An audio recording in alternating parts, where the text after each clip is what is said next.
Huzzah, ladies and gentlemen. Welcome to the BBC Spews Live on the 12th of June. Fine day for it, isn't it?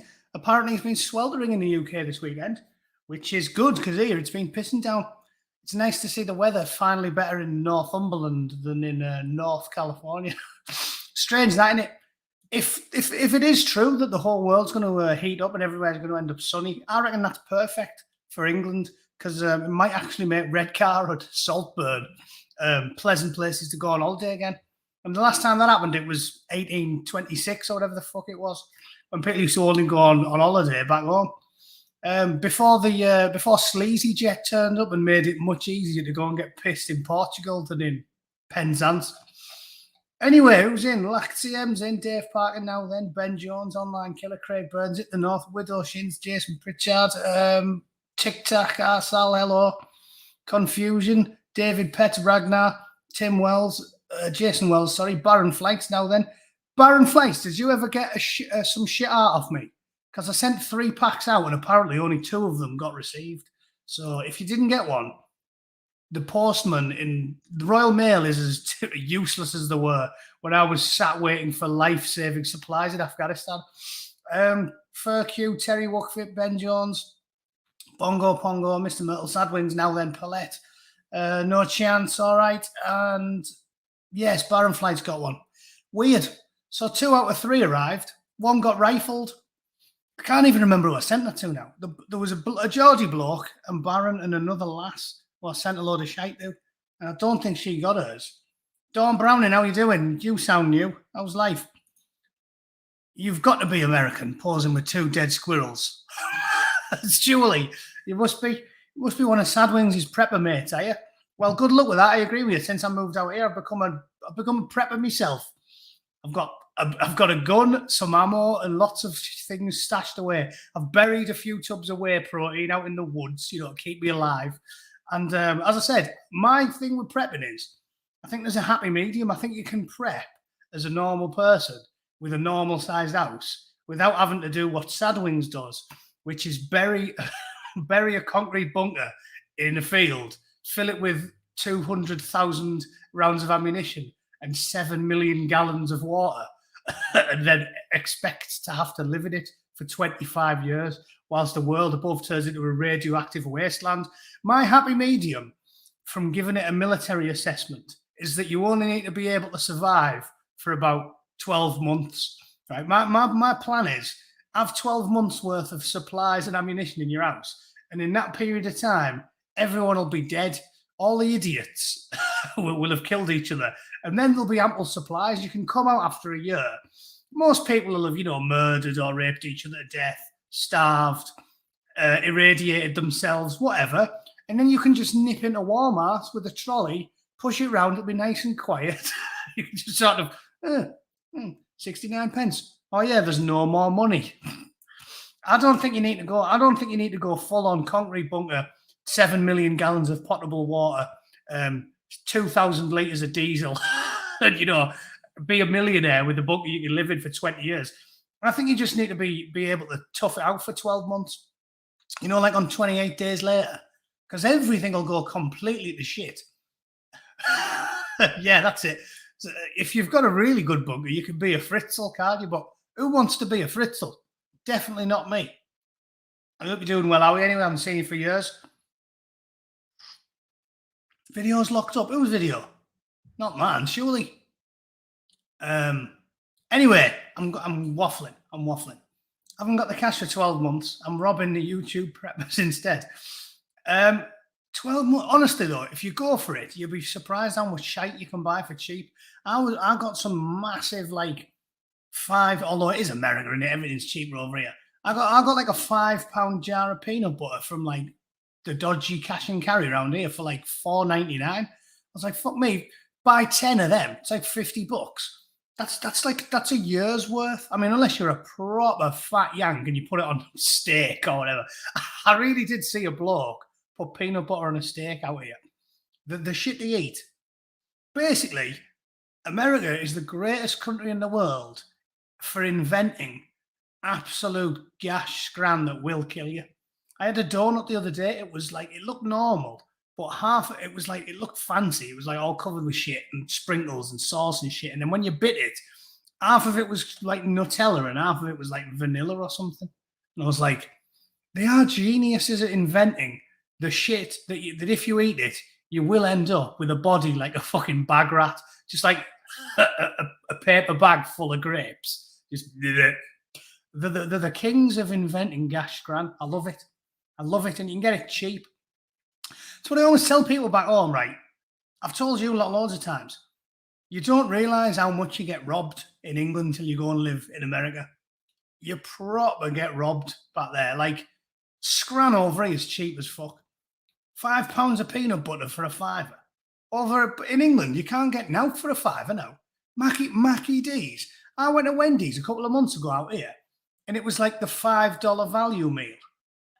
And you got a little cheeseburger, it might have been 4. It was a small amount. 4 chicken nuggets, a little cheeseburger, a drink, and some fries. And it was $5, which is about what? 6? Is it? No, it's less, isn't it? What are we at? It's about $1.20 now, isn't it, for a pound? So basically, it was about £4. Like £4 for a decent fast food meal with some nugs and everything. Everyone fucking robs you in England. It's proper expensive now.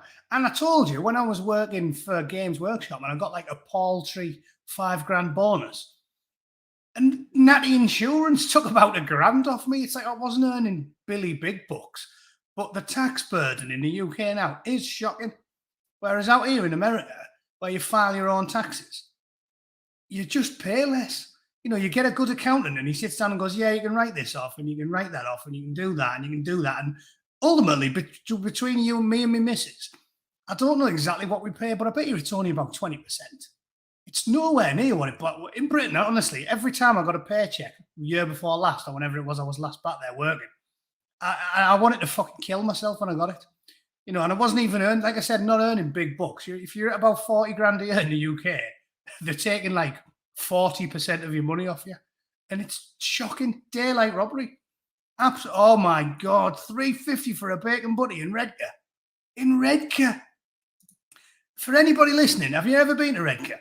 It is basically a radioactive wasteland. It's the only beach in Britain where you need to wear Cat 3 Romeo, rubber boots, gas mask, the fucking lot. If you want to go paddling, the sea looks like Shrek's piss. It's luminescent green sludge. There is nothing good about Redcar. And it's £3.50 for a fucking bacon butty. I shit you not. Honestly, absolute daylight robbery in Blighty. Everything. £6 for a pint. I went to see my mate in London last time I was home. £6. I was like, I want a hand. If you're going to charge me £6 for a pint, I want a pint and a hand job. It should be like, there's your £6, and then I'll sip this while you fucking nosh me off, love. Like, that is absolute daylight. Here, you just have to be clever. You go somewhere with happy hour, and it's like $3 for a pint. And if you want to be a tight bastard, you don't even have a tip them. You don't have to tip them, but let's say 4. That's like £3 still, $3.50 or something. It's just cheaper. Petrol. Don't start me on petrol. Some bloke was whinging at me in the pub this weekend, saying, "Oh my God, I can't believe how much gas costs." I was like, "How much is gas now?" He said, "Oh, it's like $4 a fucking gallon." I was like, $4 a gallon? Do you know how much you pay for a gallon in Britain? And he was like, "What?" And I said, "Well, I haven't done it in my head properly because it's by litres and it's in pounds. But I think at this point you're looking at about $12 a gallon." And he was like, "You gotta be shitting me." You should have seen his face. He was ranting about it being $4 a gallon. And when I said it was 12, he went, he looked at me like I just got my cock out and slapped it on the bar. "Here, feast your fucking eyes on that, fella. $12 a gallon." That's what his face was like. He must have thought I was making it up. Like the video, you lazy sods. Thank you, Dawn, for a 5 Aussie dollars. Is that Aussie dollars? I guess it is. I've never had Aussie dollars before. Can I still spend that on metallic gin that's $4 a bottle and probably strikes you blind? I hope so. I mentioned it now. Sorry, Dave. That's what you get for living in Redcar. That's what you get. Oh no, you live in Saltburn, don't you? Anyway, council tax, that's daylight robbery. booze, that's daylight robbery, pezza, everything. The proper taking the piss. And this is what I keep saying again. I'm not wanting to sound like one of them chippy expats that just loves gobbing off about how good it is where he lives. Because you all know there's loads of issues over here in California. Paul Flint, are you new? I will check your other vids too. All right, cheers, mate. Enjoy yourself. There's plenty of swearing. I'm sure you'll enjoy. So basically, I'm not wanting to sound like one of them chippy expats who's like, oh, it's much better over here. California's got all kinds of problems. But I'm just talking about the amount of money in your pocket. If you and your missus both work full-time out here and you earn a normal wage, let's say like 30 grand a year each, pounds, you probably end up paying about 20% tax. In England, it seems like they are diddling you. Every paycheck, you're getting fisted by the Chancellor. Rishi Sunak might as well be in you. Every time you open your paycheck, you go, open it, and there he is. He's crept in through your back door and he's inserted himself into your rectum. He's drove it straight through the back of your jeans. He's took like 8 bottles of Viagra and he just smashed it straight through your back doors without even taking your trousers down first. Just drove it straight through the denim. That's what it's like. And Les Sadwings, look, typical, he's whinging because he's a southern hillbilly type fella and he's pissed off it's not $2 a gallon. I mean, there you go. That's what it should be like. Imagine what it was like over here 20 years ago. Because they're all getting threaders now that it's $4 a gallon. They're all outraged. $4 a goddamn gallon. Well, try playing 12. See how that is. And the icing on the cake, and I had this out with my mate on the weekend, the NHS. Do not start me on the NHS, right? I was talking numbers with him yesterday. I think me and my missus pay like $330 or something. Well, she takes care of that because I'm spoiled, right? It's about 330 bucks. It's about £250 a month, right? And that's your health insurance. And Brits, because you get conditioned, and I was the same all my life, lived in Britain for the first 33 years of my life. All my life, I was like, oh yeah, NHS brilliant. NHS is brilliant because you don't pay for it.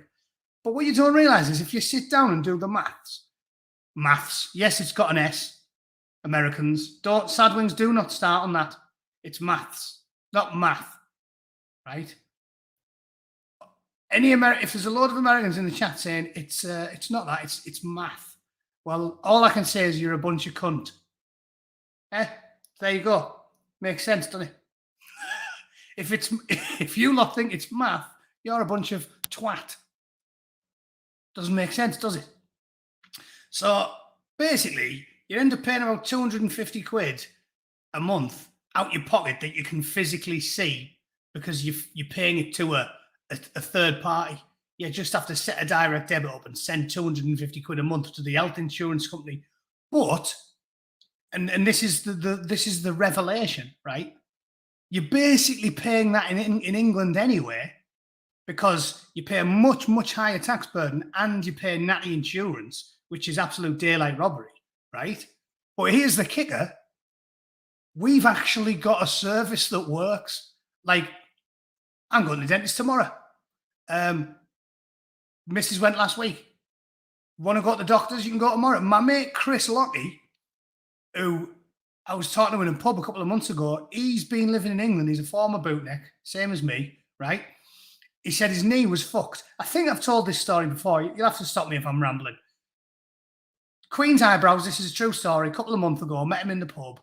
He said his knee's knackered, totally shagged, but he pays for Bupa in Britain, so he pays for private anyway through his work. All he needed was a referral letter from his doctor so he could pay to go private and get the surgery. And he said he could not do it. Telling me the story in the pub saying, it's impossible. He said, so I rang him, I went in, they wouldn't do it. He says, so this, eventually after all these fucking around, he physically went in the doctor's and he went, please, and I haven't got an appointment, but will you just get one to sign this for me, a referral letter? He doesn't even have to see me, just so I can go and use Bupa. And they were like, no, you have to make an appointment. But he physically couldn't get an appointment. So his missus, who was a Yank, said to him, you know what? I'll just add you to my insurance at work and then you can get it done. A week later, she's added him to the insurance at work, paying an extra 100 a month or whatever it is. And then he told me he landed.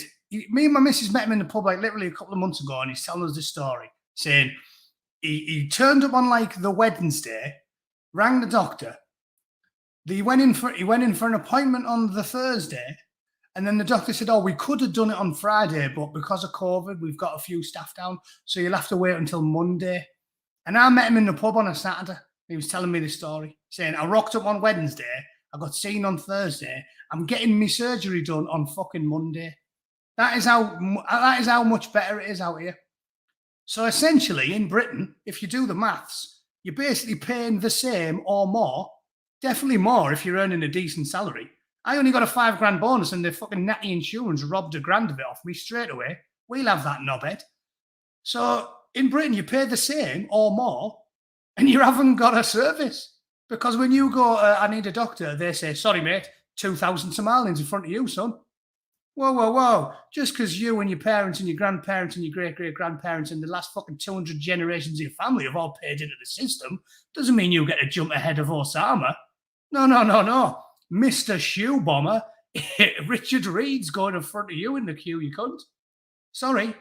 Oh, what, you've got dental insurance? You pay for your dental? Sorry, mate. This shifty, swarthy, complete unknown gentleman who burned his passport in the Channel Tunnel, he gets to go before you, knobhead. Suck on it. Whoa, whoa, whoa, whoa. What's it? You got breast cancer, love? No, no. This registered sex offender needs to get his fucking balls felt by a young nurse. That is basically how it works in Britain. So, as I've said, I know I'm ranting, but you lot send me off on a tangent. I'm not saying America's perfect, but only when you live here do you realise that Europe is basically a failed state at this point. It's a large amount of its luck, right? Like a large amount of the UK holding out in the Second World War is down to luck, it's geography. And America, as I've told you a lot many times before, is so lucky because Al Sadwings and all my American mates moan about immigration, right? But you do not understand how much luckier we are to just be a continent. North, we've got Canada. South, we've got Mexico. I've told you, the first thing I'd do if I was the United States president, as a personal favour to my forebears in the UK, I would start the Muzzies for Mexicans programme. Right, hear me out, this is a brilliant plan. So what I'd do is, we need more Mexican restaurants in Britain. The food is class. These little bastards out here can knock you out the best fucking fajitas or burritos or tacos you will ever taste, faster than you can say jalapeno. Those little twats can cook like a motherfucker. They are compared to the immigrants you get in Europe, these lads are absolutely spot on. Most of them are Catholic, so they have more cultural, they have a lot more in common with people over here. It's just a fact.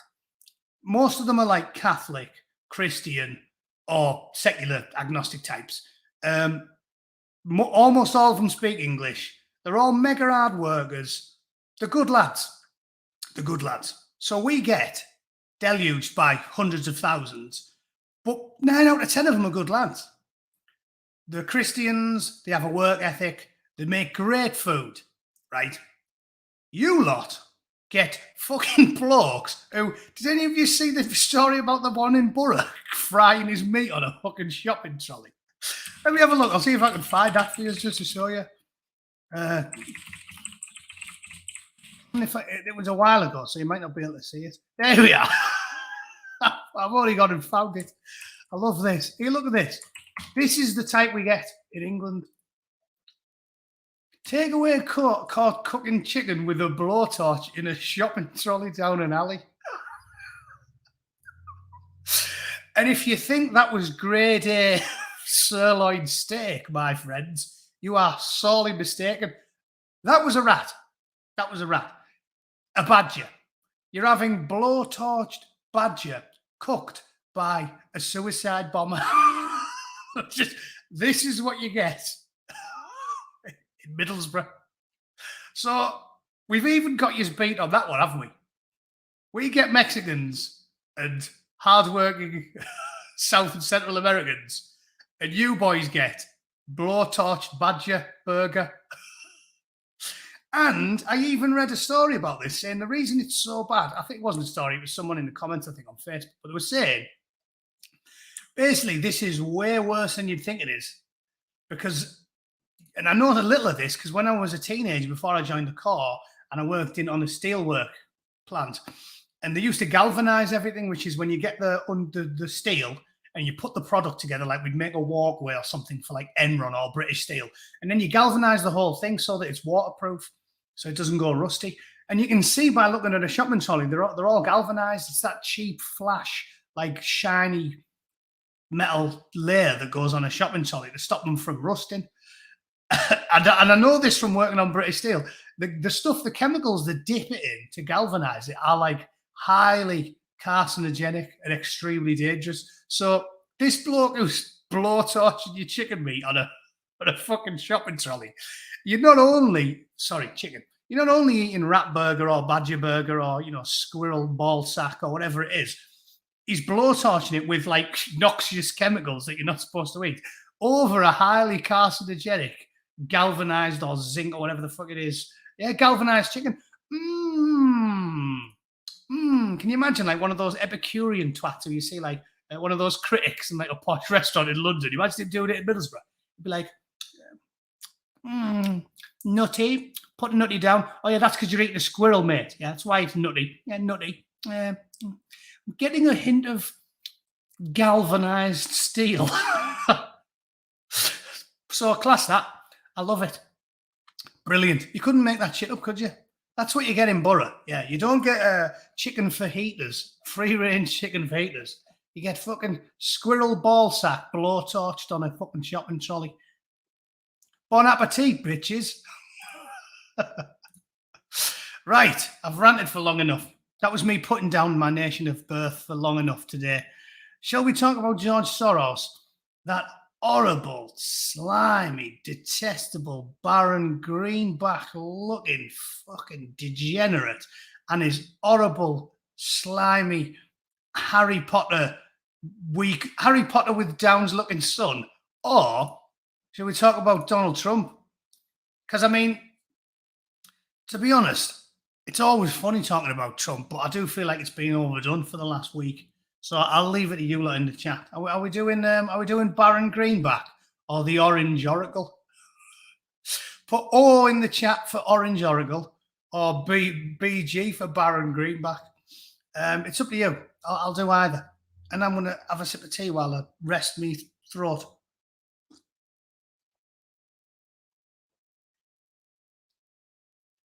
Oh, we're doing Trump then, eh? Looks like we're doing Donald. Hang on then. I mean, to be honest, the Donald story is a little bit less interesting. Oh, look, now it looks like Baron Greenback's winning. I'll tell you what, we'll try and do both. I'll blast through them.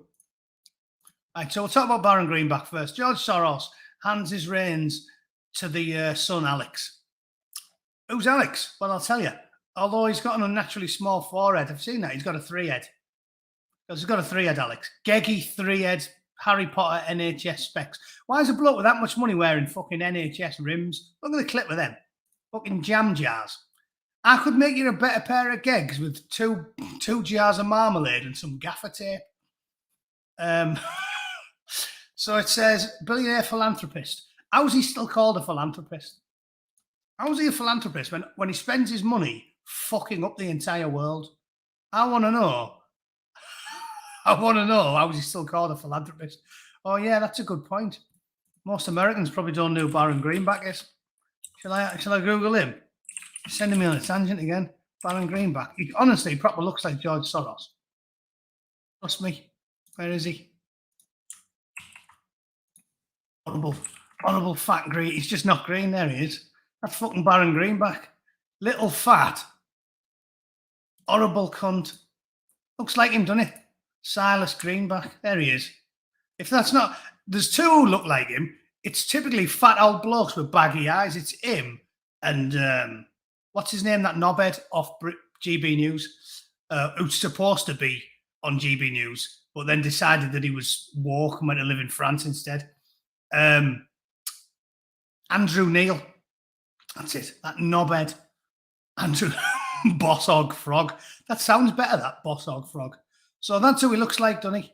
With his sort of dumpy stature and massive bags under his eyes. Baron Greenback. Anyway. Don't understand how he's still a philanthropist when all he does is fuck up the world. He said his son's earned it. He's earned it. Yeah, because, everyone knows the sons of billionaires usually earn the positions, don't they? It says the family's wealth is being directed to support democracy building. I love the BBC. The BBC is just the exact opposite of the truth, isn't it? Democracy building. Democracy building. This is the difference, right? You all know it. This is the difference between nationalism and populism and popularity. If the left like you, like Obama, he was very popular. If the left like you, the mainstream media like you, the globalist psychopath like you, you're just amazingly popular. Oh, President Obama, he's so popular, he's charismatic, he's likable, he's popular. If they don't like you, if you're right wing or centrist or centre left or centre right, but you're a libertarian, you're a real liberal, or you're a patriot, or you care about borders, or you care about the native people that inhabit your nation, then you're a populist. And that's basically a fascist. Basically a fascist. If you're a populist, you basically want to gas all the 4B2s. Of course you do. Everybody knows that. Of course you do. It's the only difference. I love that. And then, so you've got populist and popular. Totally different things. Popular if you're Obama. Populist if you're right-wing and we don't like you. And then if you do what George Soros does, which let's just think about this logically, what George Soros actually does. He spends millions, tens of millions of dollars in seats where he thinks are vulnerable for the Republican Party.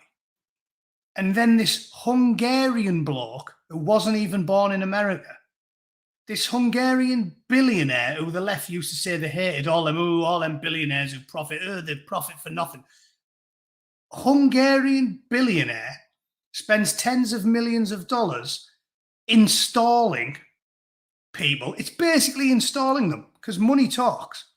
And if you've got an area and he sets his sights upon it and he gives the candidate that he wants to win $10 million of fucking, just there's $10 million, blank check. Advertising, flyers, door knockers, ballot harvesters. We don't want to talk about that. Get banned for that. You do all that. That is called democracy building. Right? Democracy building. If a right-wing Republican just turned up in some area in New York, what AOC's district, and says, right, I'm going to make sure AOC loses this district. If some, let's say he's a good one, let's say he's Orban, what a mate of Orban's. So another Hungarian bloke, if a Hungarian bloke who's mates with Orban turns up at AOC's district and spends $10 million ballot harvesting and advertising and door knocking and flyering and advertising and pushing all of his money behind the person to defeat AOC, would that person be called a democracy builder? Or would he be called a fucking authoritarian, fascist, election thief, cheat, election rigging? If a right winger does exactly what George Soros does, he's called rigging an election. But if someone who's endorsed by the globalist psychopaths woke does the exact same thing, that's called democracy building. I mean, really? Democracy building. AOC has to get her teeth tuned. AOC could fucking chew her way out of a jail cell. There'd be no point locking her in a jail cell because she could chew through the bars. She's got 4 kilos of ivory in a fucking gob. I'm amazed. She's one of the only American senators who I think does deserve bodyguards. She should have 20 bodyguards because if she doesn't have them, Chinese ivory hunters are going to shoot her with an elephant gun. So I do support AOC. I don't like her, but I don't think she deserves to be killed and then de-toothed by a Chinese fucking ivory hunter. So I think AOC should get support. Anyway, this is just painfully obvious. If you go through the story, I'm sure they won't want to mention it. But look, Super PAC, a US mechanism to direct funds to political parties. So when a foreign-born billionaire. Remember when the left used to not like billionaires? That was an interesting time to be alive, wasn't it? When the left actually used to have principles and they didn't like billionaires doing what they want, buying whatever they like, influencing politics. Well, now, when a foreign-born billionaire forms super PACs and gives tens of millions of dollars to left-wing wankers, that is called democracy building. Yay, support directly all his family's well to direct support democracy building. Yeah, brilliant. If Trump did that and sent $10 million to France and $10 million to Germany and $10 million to Spain to try and get right-wing parties elected, they would call him a fascist Nazi, election denying, vote rigging, kill him, gas him, lock him in the cell. So I don't really need to talk about him anymore, do I? Because you all know the crack. Oh, yeah, and he's been anti-Semitic against conspiracy. Not conspiracies. He's basically cheating. He's a foreign-born cheat who spends money to rig elections. And if it wasn't for the fact that he's beloved by the BBC and all the Guardian and all the woke journalists, probably because he gives them money, you'd be calling this what it is. It's a foreign-born billionaire directly influencing US elections with cold hard cash. And if they didn't like his politics, they'd call it what it is. It's rigging a fucking election with money. Thank you very much.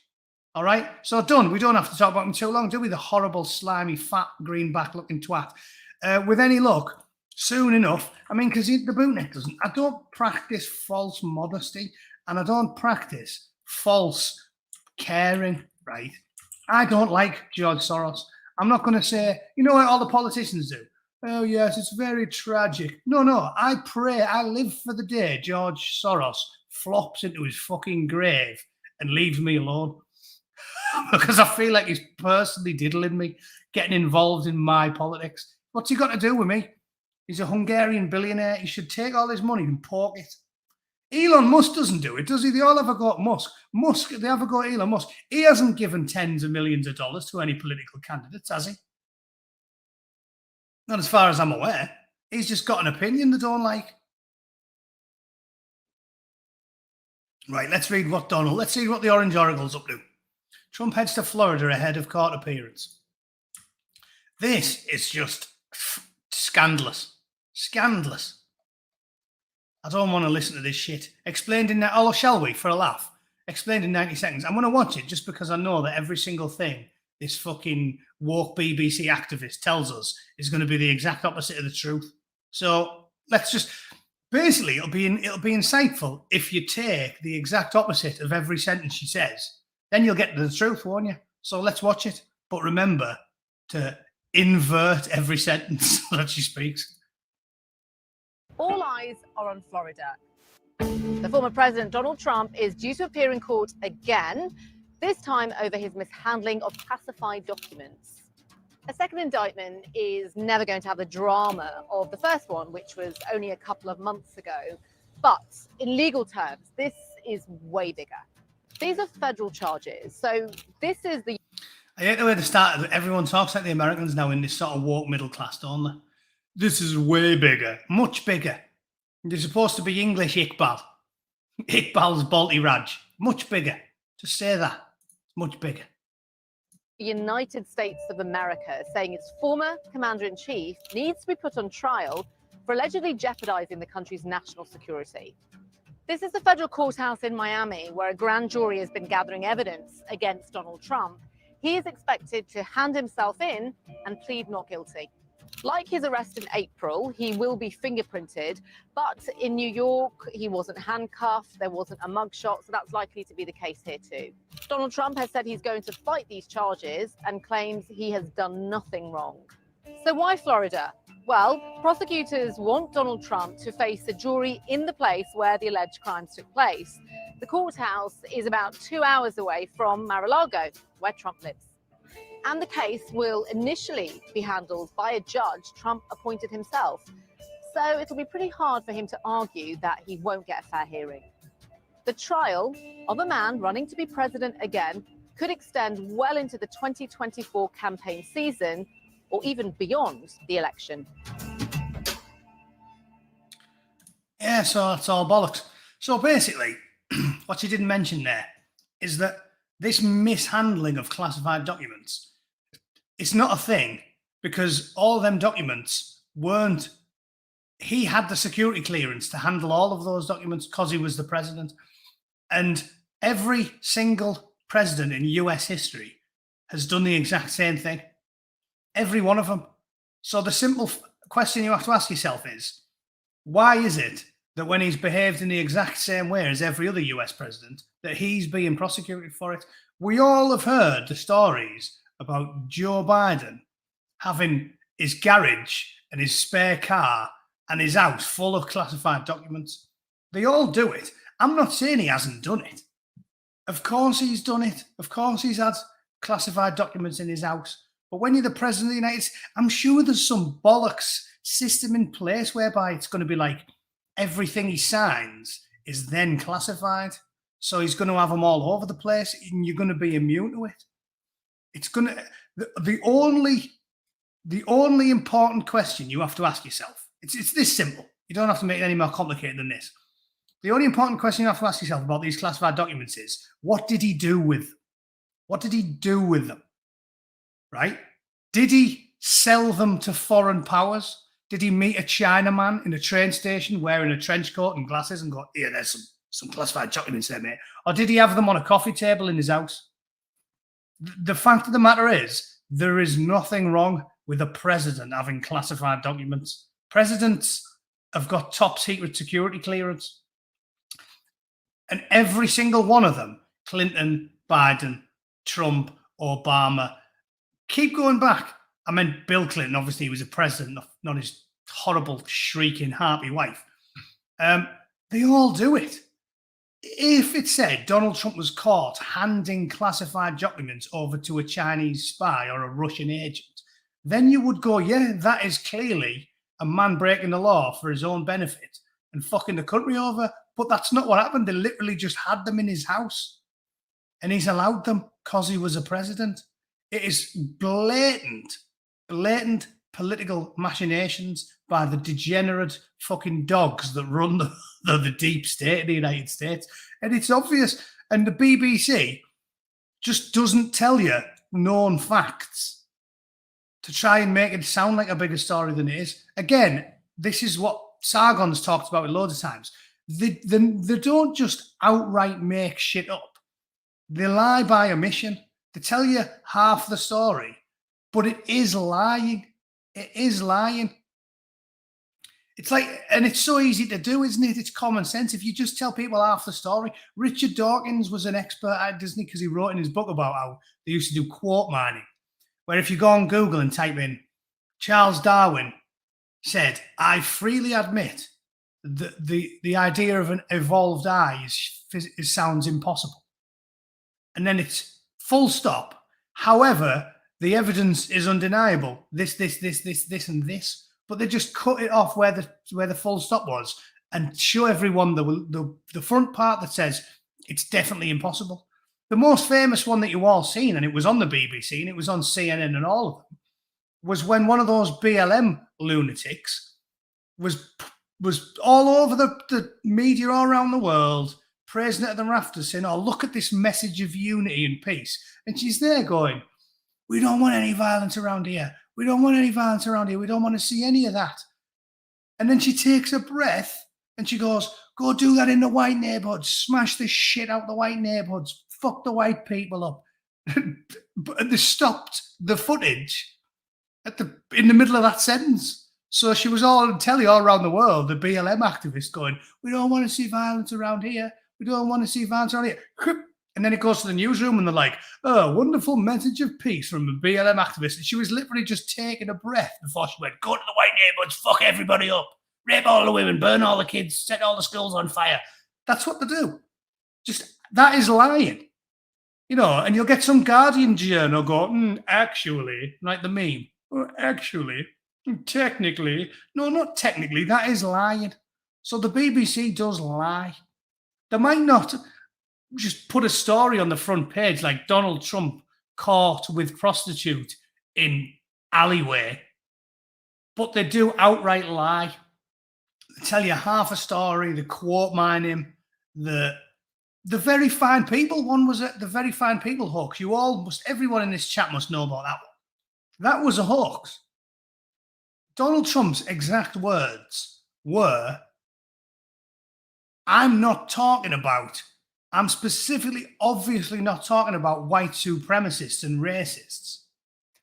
But there are very fine people on both sides. That was what he said. That's presidential because he's trying to reach out to as many people as possible. And he's basically saying not everybody who was here was a far left communist rabble-rouser, and not everybody who was here was a far-right fascist Nazi. So he said, I'm specifically not talking about the white supremacists and the Nazis, but there was some very fine people on both sides. And they just cut the first half of the sentence off and send it all around the world saying Donald Trump said, oh yeah, I love white supremacists and Nazis. Like, that is lying. That is an outright lie.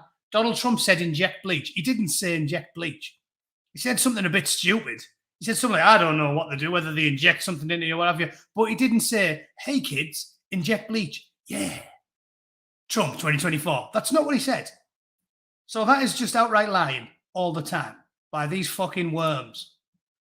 And they don't mention any of this. They don't say every president in US history has access to these documents, and it's not even strange or peculiar. Look, more than 100 documents with classified markings were found at his house. So what?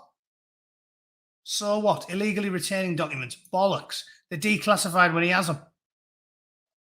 Nothing. Legal experts say criminal charges could lead to prison time if he is convicted. Yeah, they do. And then those same legal experts will also say if any remotely impartial court would never, ever convict him because he's not doing anything different than all of the other past presidents.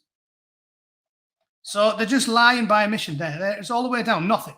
Nothing about how it's normal. Nothing about how every president does it. Nothing about the fact that Alan Dershowitz, who is a Democrat and he's a fucking 75-year-old legal expert who specifically specializes in these type of cases, has been doing the rounds out here on telly saying it's ludicrous and everybody does it. So the whole thing is a sham. And as we know, the media just lies constantly, all the time. In fact, I'll just do one more quick one to mention on Twitter before I go, because on about the BBC just outright lying. This I found this today because Sargon of Akkad tweeted it out. And if anyone's not aware of this, this is another example of blatant, overt falsehoods being spread by the BBC, right? So basically, if you're not a long-term boring bastard who watches too much YouTube like me, Carl Benjamin is the real name of the popular YouTuber Sargon of Akkad. And he did where was I living at the time? I took a lot of notice of it. He ran for office for representing UKIP. And it was amusing to watch him, watch all of his YouTube streams. And he was going around loads of places. And he went to Totnes. And there was a bit of a protest there, but it was shit. I remember watching it live. There was a couple of hundred people there max. Like, there wasn't a ton of people. Because most people aren't sad bastards who go on protest. I've told you a lot of that. And you shouldn't be a sad bastard. Like, protesting is for fucking Guardian readers. Oh, Mummy said, I'm a protester. I don't care. Go to the pub, hang out with your mates, enjoy your life. So there wasn't many people there. This bird said half the town, right? Half the town turned up to stand against Carl Benjamin because he's a far-right Nazi. And it didn't happen. And the best thing is, this bitch, Mariana Spring, the one who's just telling these outright lies all the time, is the BBC's disinformation correspondent. Like, you couldn't make it up. The person whose job description is to fight against disinformation just sells lies all the time. She lies like a Chinese Rolex. Nothing she says is true. Mariana in conspiracy land. You are the conspiracy land, you fucking dickhead. Yeah, well, again, I mean, I've told you this, Ragnar. It's all right for twats like us who don't make any money off YouTube, but if your entire career is about it, you do have to toe the line, don't you? You can't have a pop at Sargon for being as milquetoast as he is. I'm sure in private he's probably a lot more. He's probably a lot more honest about these things, but when it's your whole livelihood, you've got to try and play the game, haven't you? You can't have a pop with him for that. Again, blame the commies, not the guy. not the guy who's trying to respond in a somewhat milquetoast manner to it. It's not his fault. It's they rule the fucking world, and we've got to play in it. I mean, I've started moderating my language on my pre-recorded videos. Now I don't swear as much in a desperate attempt to get them monetized, so I can make $10 a month off them. Right? It's like you have to play the game, and it's better to play the game and at least try quietly to stir up some dissent than it is to just be a vainglorious hero and stick to your principles and just get banned off the platform. Like, I'm happy that he toned it down a bit and he's still on there with the Lotus Eaters. Like, you've got to play the game because the degenerate scum that rule the airwaves are against you all the time. And I know they demonetized him, but they didn't ban him, did they? So I'll take the small victories where I can get them. But that is an outright lie. Mariana in Conspiracy Land is just a fucking liar. This BBC disinformation and social, and all the videos relating to his campaign are all there for the whole world to see. Like, I sat there with my own two eyes and watched them all. He's not far right. He's always stood against the far right. He's a milquetoast, centre-left, independent bloke. There's nothing far right about him. He's never been a white supremacist or a Nazi. He actively stands against those people. He debated them quite aggressively. They call him soy gone and all this shit. There is nothing right-wing as fuck about it. And Mariana Spring, who is a disinformation correspondent, is an outright liar. He's an outright liar. So she can smoke my full-on robot chubby, the fucking absolute slapper. That's what I've got to say about that. Anyway, right, we'll call it there, ladies and gentlemen. Thank you for watching. I'll try and upload some shit this week. I don't think I'm too busy this week. No, but some of my employees want more hours as well, so I'm not going to be in as much. Yeah, hopefully I've got some time off this week. So I will make some content. I'll do my best. Thanks for watching, as usual. Don't bother liking and sharing it. Fuck them. What's the point? Neil's got me by the ball sack. He's pulling my piebs out one by one. So there's no point. No point sharing it or anything like that. Might as well just watch it and just be happy that we're still here. All right. Cheers. Thanks for watching. See you soon. Take it easy.